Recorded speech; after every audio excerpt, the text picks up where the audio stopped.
ओम श्री सद्गुरुवाय नमः। श्री गुरु चरणों में मेरा सत बार नमन। शीर्षक कलयुग का रूप। एक बार युधिष्ठिर जी बहुत ही उदास अनमने से बैठे हुए थे। नारद जी यकायक पहुंचे।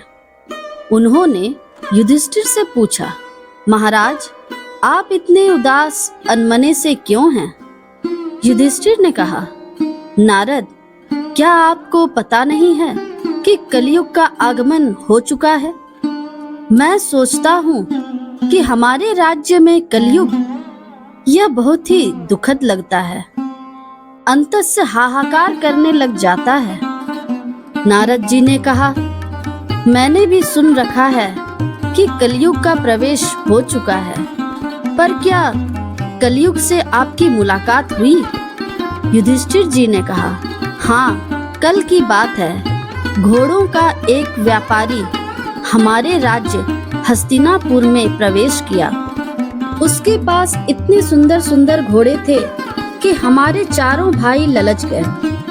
मैं किसी कारणवश बाहर गया हुआ था। अर्जुन, भीम, नकुल और सहदेव चारों उन घोड़ों को प्राप्त करने के लिए अधीर हो गए। उन्होंने घोड़े के व्यापारी से कहा, महाराज मुंह मांगी कीमत लेकर इन घोड़ों को हमारे हाथों बेच दे। घोड़े के व्यापारी ने कहा, घोड़े तो मुझे देना ही है, पर जैसे आपको पैसों की कमी नहीं है वैसे ही मुझे भी पैसे की कमी नहीं है।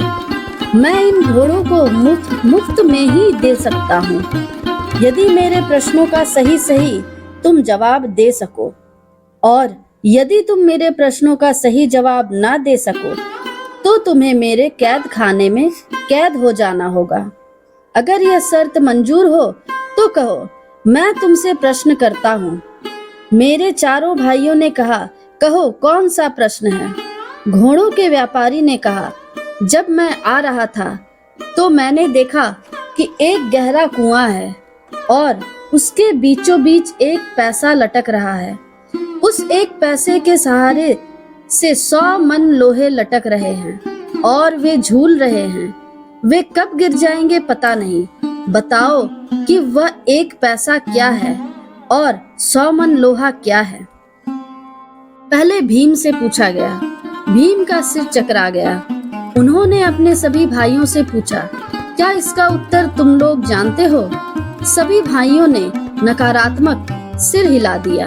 भीम पराजित हुआ और घोड़ों के व्यापारी के कैद खाने में कैद कर लिया गया। अब अर्जुन की बारी आई। अर्जुन से उसने प्रश्न किया, चारों तरफ से 4 कोने में कुंड है और बीच में भी कुंड है। जब चारों कोनों का कुंड खाली हो जाता है तब बीच का भरा हुआ कुंड चारों कोनों के कुंडों को भर देता है, पर जब बीच का कुंड खाली हो जाता है तो चारों कुंडों में से कोई भी कुंड बीच के कुंड को नहीं भर पाता है। बोलो वह कौन सी बात है? अर्जुन का भी सिर चकराया और वह परेशान हो गया। उन्होंने कहा, इसका जवाब तो मेरे को सूझ नहीं रहा है। अंततः वह भी कैद कर लिया गया। तीसरे भाई से उसने प्रश्न किया, अभी मैं जब यहाँ आ रहा था तो मैंने देखा कि एक स्वस्थ युवा गाय अपने नवजात बछिए का दूध पी रही है। बताओ वह क्या है? नकुल भी सहम गया और उसने कहा, मेरे को तो इसका उत्तर नहीं मालूम है। वह भी कैद कर लिया गया। चौथे भाई सहदेव की बारी आई। उससे प्रश्न किया गया। घोड़ों के व्यापारी ने, जब मैं अभी आ रहा था तो रास्ते में मैंने एक विचित्र जंतु को देखा। वह जंतु मुंह से तो मल का त्याग कर रहा था और मल द्वार से घास खा रहा था। बताओ वह कौन सा जंतु है? अब तो उसका सिर चकरा गया और वह भी कैद कर लिया गया। युधिष्ठिर ने नारद जी को कहा, नारद जब मैं लौट कर आया और मेरे पास खबर आई तो मैं घोड़ों के उस व्यापारी के पास पहुंचा और उससे कहा, तुम्हारे कौन कौन से प्रश्न हैं मुझसे कहो और मेरे भाइयों को छोड़ दो। मुझे घोड़ों का लालच नहीं था, पर अपने भाइयों को तो छुड़ाना ही था ना। घोड़ों के व्यापारी ने पुनः कहा, बताओ वह कौन सा कुआं है जिसमें 1 पैसे के सहारे 100 मन लोहा लटक रहा है। युधिष्ठिर जी ने कहा, महाराज यह तो सरल बात है। अब कलयुग आने को है, पतन का खड्डा ही कुआं है, और 1 पैसा कोई थोड़ा भी धर्म करेगा, 1 पैसा भी कोई दान देगा, या छोटा सा भी पुण्य कृत्य करेगा तो 100 मन अहंकार को बटोर लेगा, और उस छोटे से पुण्य के सहारे 100 मन अहंकार झूलता रहेगा। इसके गुमान में व्यक्ति इस तरह अकड़ जाएगा कि अपने आप को धर्मात्मा, पुण्यात्मा, सदकर्मी समझने लग जाएगा कि उसे नीचे पतन का खड्ड भी नहीं दिखेगा। खुश हो गया घोड़ों का व्यापारी। उसने दूसरा प्रश्न किया, महाराज 4 कोनों में 4 कुंड हैं और 1 कुंड बीच में है। चारों कोनों के कुंडों को बीच का कुंड भरता है, पर जब बीच का कुंड खाली हो जाता है तो भरे हुए चारों कुंड मिलकर भी बीच के कुंड को नहीं भर पाते। बताइए यह कौन सी बात है? युधिष्ठिर जी ने कहा, महाराज यह कलयुग की पहचान है। स्पष्ट है कि बीच का कुंड माँ बाप का प्रतीक है और चारों कोनों का कुंड संतानों का प्रतीक है।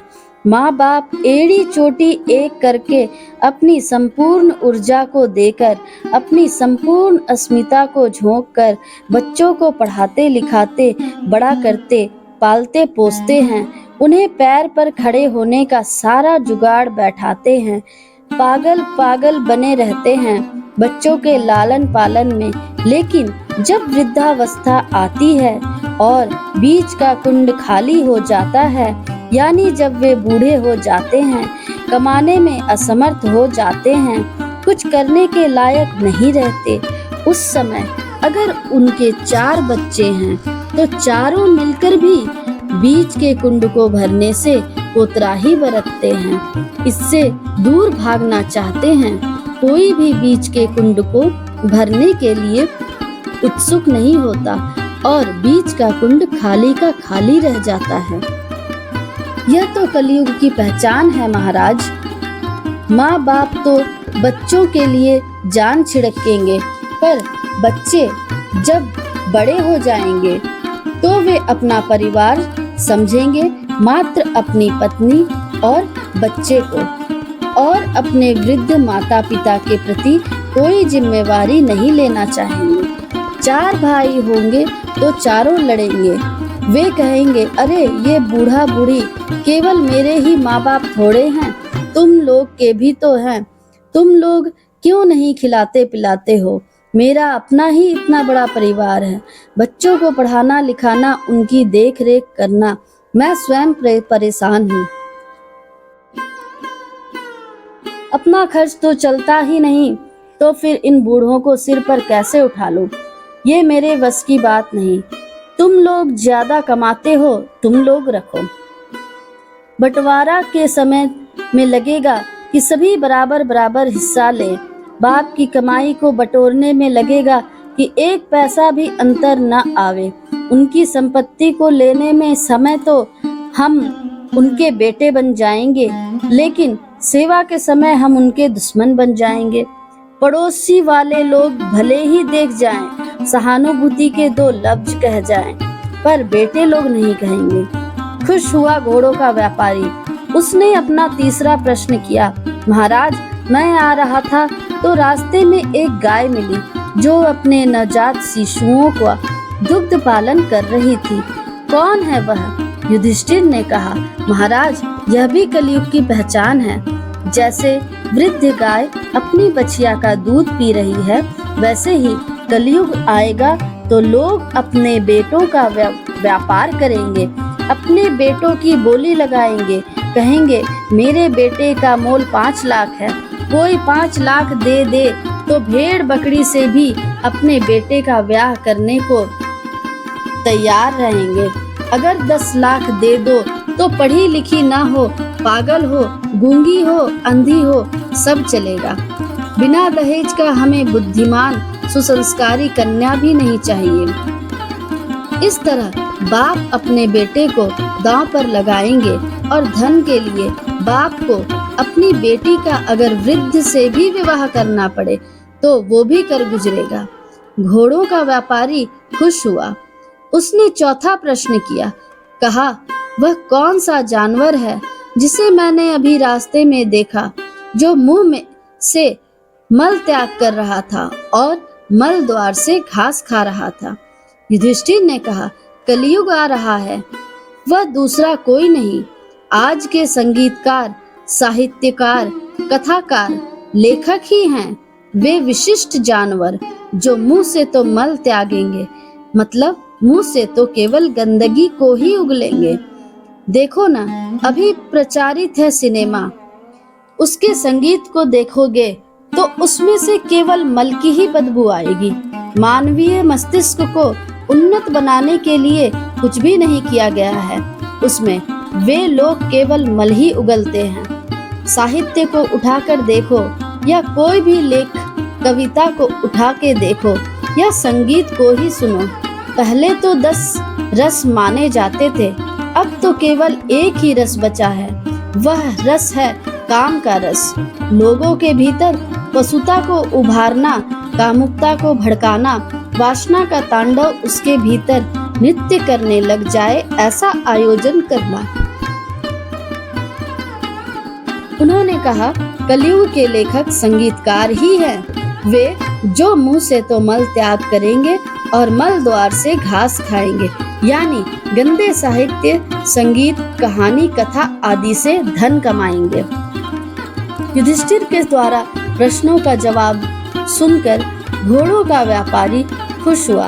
वह उनके चरणों में गिर पड़ा और उनके चारों भाइयों को छोड़ दिया। उसने कहा, महाराज, मैं ही हूँ कलयुग और आपने मुझे ठीक पहचाना। ये हैं मेरे 4 लक्षण। अब मैं आपके राज्य में प्रवेश कर रहा हूँ महाराज। आप अपने राज्य में अगर धर्म की रक्षा कर सके तो करिए महाराज। युधिष्ठिर ने नारद जी से कहा, जब से मैं कलयुग से मिला तब से मेरे हृदय में बड़ी विचलितता है कि क्या होगा धरती का, कैसे होगी धर्म की रक्षा, कैसे होगी मनुष्यता की रक्षा, कैसे मनुष्य के नस्ल को बचा पाएगी आने वाली पीढ़ी। मैं हमेशा विकल और चिंतित रहता हूँ। मैं क्या करूँ, मेरी चिंता दूर नहीं होती। नारद जी ने कहा, महाराज, चाहे कलयुग आए या कुछ भी हो जाए, जो भी इस कथा को सुनेगा और इसमें वर्णित 4 प्रतीक में छुपे हुए 4 उपदेशों को धारण करेगा, उस पर कलयुग का असर नहीं होगा।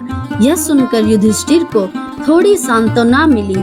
वे जोर शोर से धर्म के प्रचार प्रसार में लग गए, जिससे कलयुग लोगों पर हावी ना होने पाए, कलयुग अपना चंगुल ना फैला सके, मानव मस्तिष्क को ग्रसित ना कर सके। शिक्षा, कलयुग के दोषों से दूर रहिए और कलयुग के चंगुल से सहज ही बच जाए। शुभम भवतु, मंगलम भवतु।